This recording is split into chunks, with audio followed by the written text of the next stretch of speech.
আমানতের টাকা দ্রুত ফেরতসহ 4 দফা দাবিতে মানববন্ধন করেছেন একীভূত হওয়া 5 ব্যাংকের আমানতকারীরা। রাজধানীর মতিঝিলে বাংলাদেশ ব্যাংকের সামনে মানববন্ধনে বক্তারা বলেন, টাকা ফেরত দেওয়ার নিশ্চয়তা, গেজেট আকারে প্রকাশ সহ সম্মিলিত ইসলামী ব্যাংকের স্বাভাবিক কার্যক্রম দ্রুত চালু করতে হবে। পাশাপাশি 12 জানুয়ারির মধ্যে দাবি না মানলে কঠোর আন্দোলনের হুঁশিয়ারিও দেন তারা। আর্থিক সংকটে থাকা 5 ব্যাংকের আমানতকারীদের অপেক্ষার প্রহর যেন শেষই হচ্ছে না। দিনের পর দিন নিজেদের কষ্টার্জিত অর্থ ফেরত পাওয়ার আশায় ব্যাংকের শাখায় ঘুরছেন। কবে অপেক্ষার পালা শেষ হবে তা জানতে চান গভর্নরের কাছে। অর্থ ফেরতের দাবিতে মতিঝিলে বাংলাদেশ ব্যাংকের সামনে মানববন্ধন করেছেন একীভূত হওয়া 5 ব্যাংকের গ্রাহকরা। এ সময় 2 লাখ টাকা আমানত সুরক্ষা ছাড়াও আমানতকারীদের সম্পূর্ণ টাকা ফেরত দেওয়ার রোডম্যাপ গেজেট আকারে প্রকাশের দাবি জানান তারা। রেমিটেন্সের লোকগুলো যদি রাস্তায় থাকে, এদেশ অর্থনীতি ধ্বংসের ধার প্রান্তে, আমাদেরকে আর কষ্ট দিবেন না।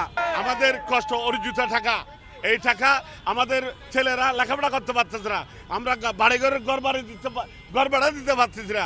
2 লক্ষ টাকা আমানত সুরক্ষা ব্যতীত বাকি আমানত ফেরতের বাংলাদেশ ব্যাংক অনুমোদিত একটি লিখিত রোডম্যাপ প্রকাশ করতে হবে। 76 লাখ আমানতকারী সহ এর সাথে জড়িত পরিবারগুলো মানবেতর জীবনযাপন করছে বলে দাবি করেন ভুক্তভোগী গ্রাহকরা। পৃথিবীর কোন দেশে কি নজির আছে এরকম যে নিজের টাকা ব্যাংকে রেখে সেই টাকা উঠানোর জন্য রাস্তায় রাস্তায় ঘোরা লাগে? আমার ছেলে ব্রাকে পড়ে, ও এখন 2nd ইয়ার পড়ে, 3rd ইয়ারে উঠবে, তার পড়া বন্ধ হয়ে গেছে। আমি সেমিস্টার ফি সময় মতো দিতে পারছি না। গত 1.5 বছর ব্যাংকের দুয়ারে ঘুরে ঘুরে এবার বাংলাদেশ ব্যাংকের সামনে 5 ব্যাংকের আমানতকারীরা। প্রথম দিকে কিছু টাকা তুলতে পারলেও এখন হাত একেবারেই শূন্য। এদিকে 5 ব্যাংক মার্জার হয়ে সম্মিলিত ইসলামী ব্যাংকের কার্যক্রম শুরু এবং বাংলাদেশ ব্যাংকের বারবার আশ্বাসের পরও আমানতকারীদের ভাগ্য রয়ে গেছে একই সীমানায়। অর্থ ফেরত পেতে ব্যর্থ হয়ে যাপিত জীবনের সবকিছু স্থবির হয়ে আছে বলে জানান ভুক্তভোগী গ্রাহকরা। কোন টাকা কোথায় রাখবো? ঘরে রাখলে টাকা মূর্খ লোকের চুরি করে নাগা, মূর্খ চোরে। ব্যাংকে রাখলে টাকা শিক্ষিত লোকেরা চুরি করে নাগা। আমরা কোথায় যাবো এখন? আমরা তো ব্যাংকে টাকা রাখছি আমাদের নিরাপত্তার জন্য। টাকা তুলতে পারছি না। আমার টাকা ব্যাংকে থাকতে আমার সন্তান কি বিনা চিকিৎসায় মারা যাবে? আপনারা বলেন। না না, আমি বাবা হয়ে কিভাবে সহ্য করবো যে বাবার কাছে সন্তানের লাভ? আমাদের টাকা কিভাবে দিবে, কবে দিবে, একটা নির্দিষ্ট টাইম দিয়ে আমাদের টাকা দেখ, এবং আমাদের 2 লাখ টাকা দেওয়ার পর বাকি যে টাকা থাকবে ওইটা একটা গ্যাজেট তৈরি করে দেখ যে আমরা এটা ধাপে ধাপে পাবো, কিভাবে পাবো, আমাদের আস্থা ফিরিয়ে দেখ ব্যাংক। আমরা তো কখনো একসাথে টাকা চাচ্ছি না, এটা কখনো সম্ভব না, ব্যাংক পারবে না। আমরা চাচ্ছি গেজেট আকারে পাস করুক, গভর্নরে একটা ধাপে ধাপে দিয়ে দেখ। আমাদের টাকা কষ্টের অর্জিত টাকা, কেন এইভাবে আমরা দাঁড়ে দাঁড়ে ঘুরবো? আমরা টাকা রেখেছি ব্যাংকে, কোনো এনজিওর কাছে নয়। এটা বাংলাদেশ ব্যাংকের নিয়ন্ত্রণাধীন। আমরা চাই আমাদের এই টাকাগুলো নির্দিষ্ট রোডম্যাপ দিবেন, কখন কিভাবে দিবেন সরকারিভাবে গেজেট আকারে প্রকাশ করবেন। 75 লাখ গ্রাহকের 1.5 লাখ কোটি টাকা এতে জমা রয়েছে। আমানতকারীরা বলছেন তাদের অনুদানের দরকার নেই, শুধু অর্থ ফেরত দিলে চলবে। অনেক প্রবাসীও এসব ব্যাংকে অর্থ জমা রেখে বিপাকে পড়েছেন।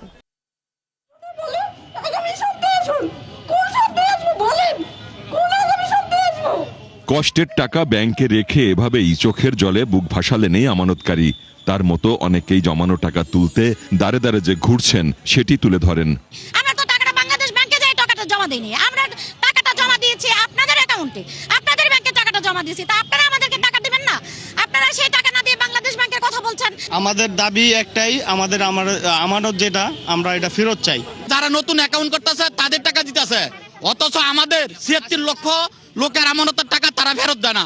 ফার্স্ট সিকিউরিটি ব্যাংক আন্দোলনের শাখার মধ্যে 1.5 কোটি টাকা, আর লালদিঘির শাখার মধ্যে 1.25 লক্ষ টাকা, আর এসআইবিএল এর মধ্যে আসে 80 লক্ষ টাকা।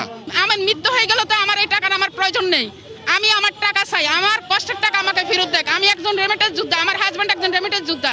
মতিঝিলে বাংলাদেশ ব্যাংকের সামনে জড়ো হয়ে কিছু দাবিও তুলে ধরেন মানববন্ধনে অংশ নেয়ারা। নির্দিষ্ট তারিখের মাধ্যমে ইন্স্যুরেন্স, আমানত সুরক্ষা 2 লক্ষ টাকা অবিলম্বে ফেরত দেওয়া শুরু করতে হবে। সম্মিলিত ইসলামী ব্যাংকের চলতি হিসাব, সঞ্চয় হিসাব, এফডিআর, ডিপিএস সহ সকল হিসাবে আমানতকারীদের মুদারাবা সহ 100% আমানত ফেরতের নিশ্চয়তা দিতে হবে।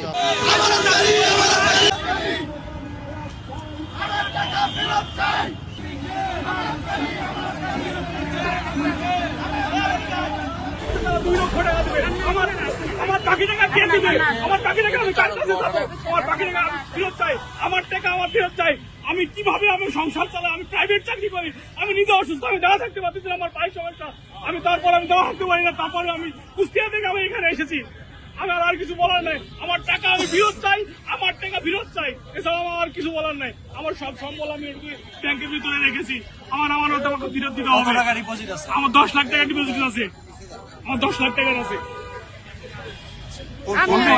সিকিউরিটি ইসলামী ব্যাংক বসুন্ধরা শাখা। কবে রাখছিলেন?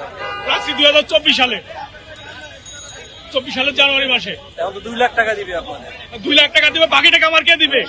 বাকি টাকা কি আমার হাওয়া হয়ে গেছে? আমি তো বাকি টাকা চাই, আমার বাকি টাকা কখন দিবে সেটা আমি আগে জানতে চাই, সেটা আমার বলতে হবে।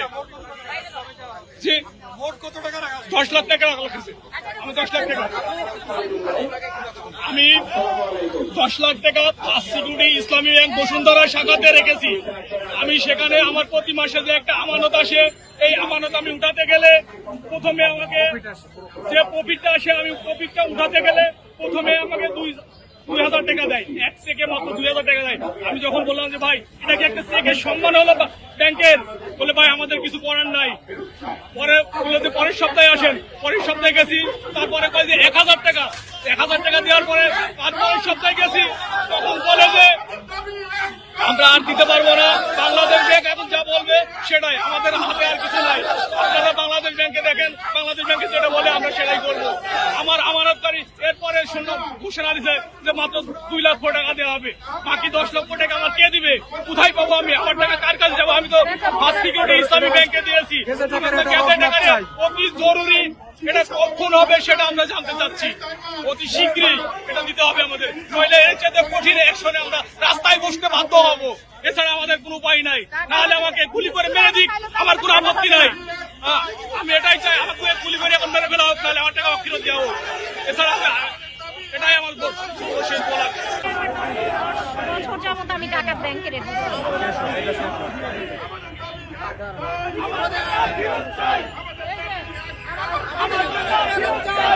আমি কাতার প্রবাসী, দীর্ঘদিন এক্সিম ব্যাংকের সাথে আমি সম্পৃক্ত ছিলাম। আমি একজন ওপেন হার্ট সার্জারি রোগী। আমার সাথে আপনারা জানেন এই 5টা ব্যাংক মার্জার হয়ে গেছে, সম্মিলিত ইসলামিক ব্যাংক, যেটা দ্রুত চালু করার জন্য মাননীয় গভর্নর মহোদয়কে আকুল আবেদন। আজকে আমরা এখানে 200, 250 বা 500 লোক দাঁড়িয়েছি। এখানে 76 লক্ষ পরিবার, আপনারা ভালোভাবে জানেন 76 লক্ষ গ্রাহক এই ব্যাংকের সাথে জড়িত, প্রায় 3.5 কোটি আজকে পরিবার রাস্তায় বসে গেছে। মাননীয় গভর্নর মহোদয় আমাদেরকে কষ্ট দিবেন না প্লিজ।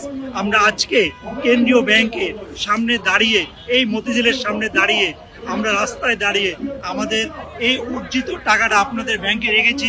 আমরা প্রাণের ভিক্ষা চাচ্ছি, আমরা আর পারছি না, আমাদের আমানতের টাকাটা একটু ফেরত দেন প্লিজ। আপনার কত টাকা? আমার 10 থেকে 12 লাখ টাকা জড়িত, কিন্তু আপনি জানেন এখানে সবার টাকা আছে, আমার সামান্য করে টাকা, কিন্তু আমি সেটাও তো পাচ্ছি না। এখানে আসছি আমাদের টাকার ব্যাপারে সরকার গভর্নমেন্ট কি সিদ্ধান্ত দেয়, যেহেতু Bangladesh bank on behalf of government, সরকারের ওই প্রতিনিধি হয়ে কাজ করতেছে, তাহলে বাংলাদেশ ব্যাংক কি সিদ্ধান্ত দিতেছে, এবং সব ব্যাংকের ব্যাংক বাংলাদেশ ব্যাংক তাই কি সিদ্ধান্ত দিচ্ছে, এবং বাংলাদেশ ব্যাংক যা করতেছে এটা টালবাহানা দিতে আছে। আমি জমিন বিক্রি করি, আমি টাকাটা ব্যাংকে রাখছি, আমি চিকিৎসা করবো, হজে যাবো, কিছু ঋণ আছে ঋণ শোধ করবো, এখন কিছুই করতে পারতেছি না। আমার বয়স এখন 68, তো আমি আর কি করবো? আর কয় বছর বাঁচবো? আমি কখনই হজে যাবো, কখনই ঋণ শোধ করবো।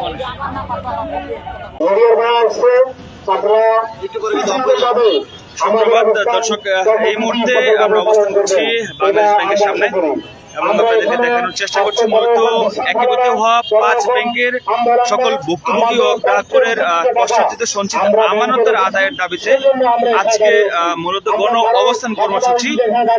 এই কর্মসূচিতে আসলে অংশগ্রহণ করেছে একীভূত হওয়া যে সম্মিলিত ইসলামীর যে ইসলামী ব্যাংকের যে ভুক্তভোগী যে গ্রাহকগণ রয়েছে, আমরা কিন্তু দেখতে পাচ্ছি তারা কিন্তু এসে উপস্থিত হয়েছে এবং আপনাদের কাছে আমি জানানোর চেষ্টা করি। আপনারা দেখতে পাচ্ছেন এখানে কিন্তু মূলত ইসলামী ব্যাংকের যারা আসলে ইসলামী ব্যাংকের যে গ্রাহকগণ রয়েছে তারা কিন্তু তাদের সাথে আমরা কথা বলেছি, তারা কিন্তু তাদের যে কষ্ট পরিচিত টাকাগুলো রয়েছে সেগুলো কিন্তু এখানে রেখেছে এবং তারা সেইগুলো আসলে ফেরতের দাবিতে কিন্তু আজকে আসলে এবং আপনাদেরকে যদি দেখার চেষ্টা করি, আপনারা দেখতে পাচ্ছেন যে এখানে কিন্তু যারা রয়েছেন তারা কিন্তু এসে উপস্থিত হয়েছে।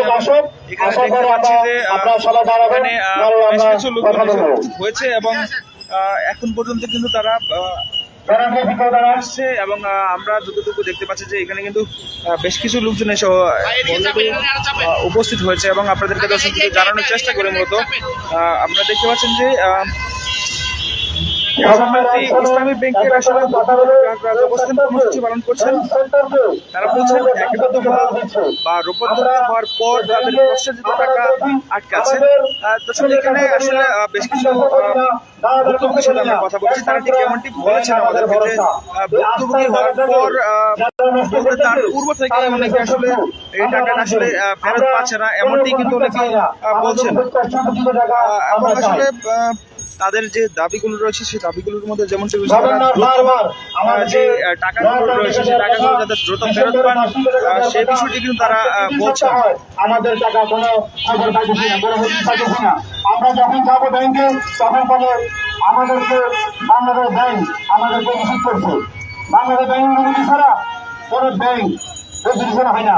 বাংলাদেশ ব্যাংক বলবে ব্যাংক বন্ধ, বাংলাদেশ ব্যাংক বলবে ব্যাংক চালু। তাহলে আমাদের অপরাধ কি? আমরা কেন ব্যাংকের টাকা রেখে আমরা আজকে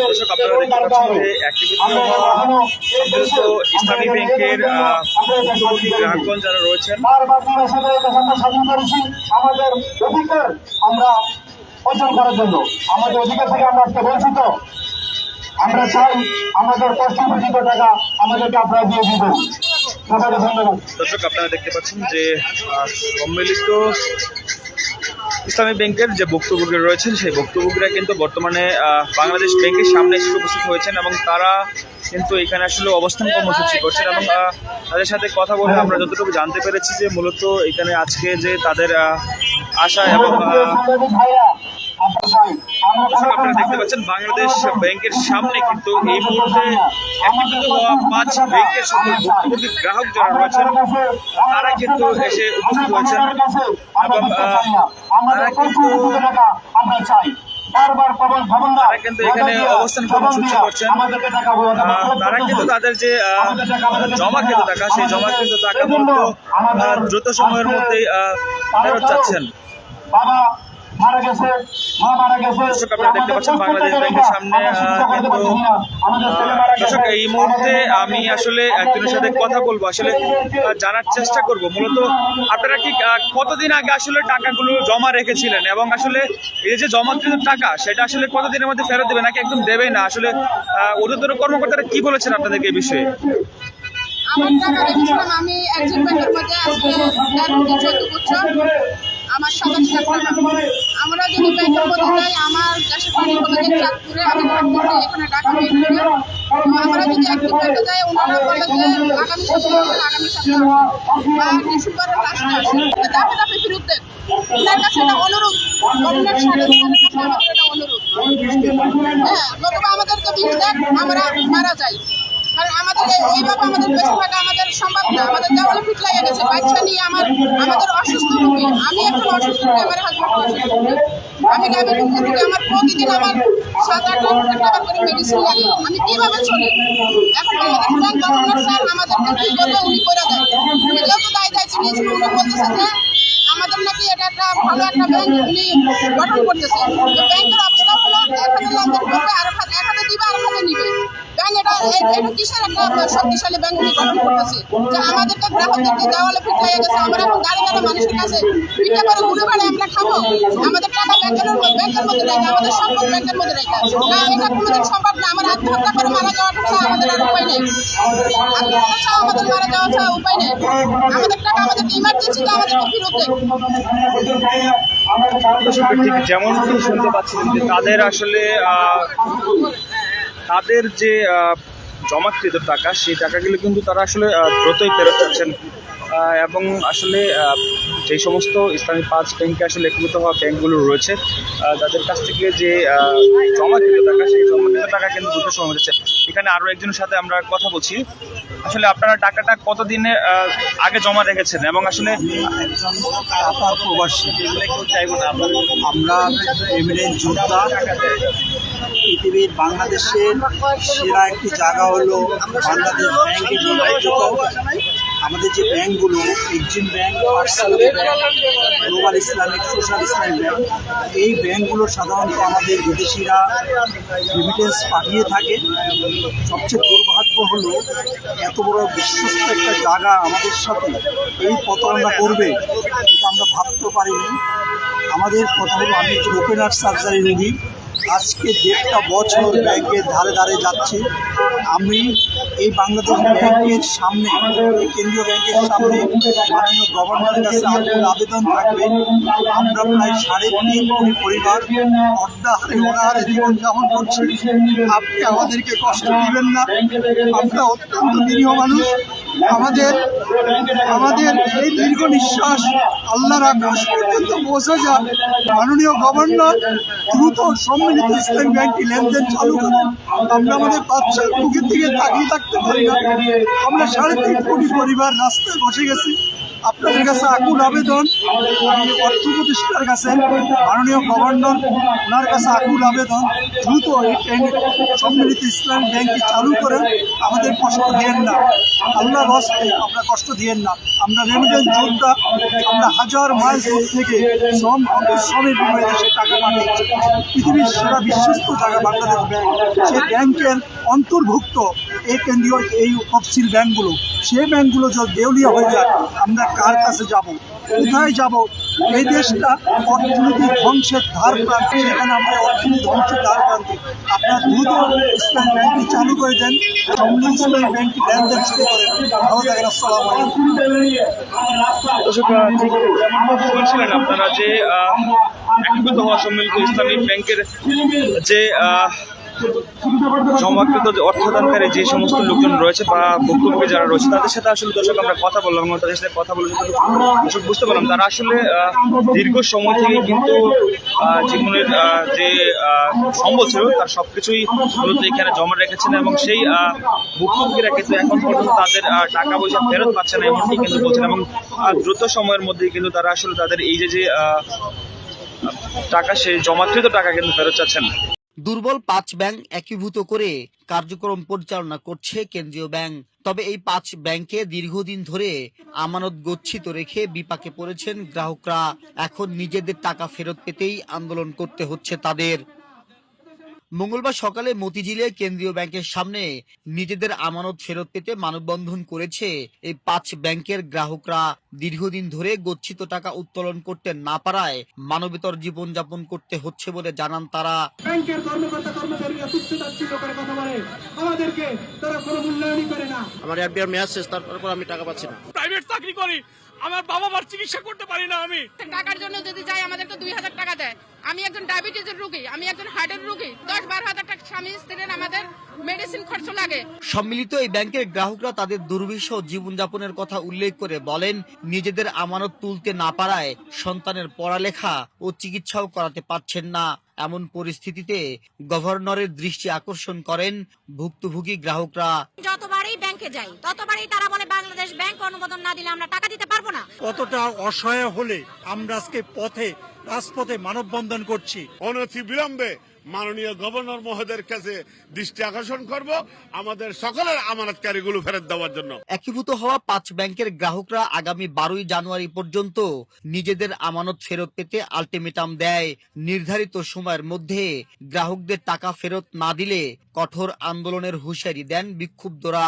সম্মিলিত ইসলাম ব্যাংকের আমানতকারীদের মুদারাবা সহ 100% আমানত ফেরতের বাংলাদেশ ব্যাংক কর্তৃক লিখিত রোডম্যাপ প্রকাশ না করেন, তাহলে সম্মিলিত ইসলাম ব্যাংকের আমানতকারীগণ আরো কঠোর আন্দোলন কর্মসূচি ঘোষণা করবে। কেন্দ্রীয় ব্যাংকের সামনে মানববন্ধন শেষে বিক্ষোভ মিছিল করে ভুক্তভোগী আমানতকারীরা।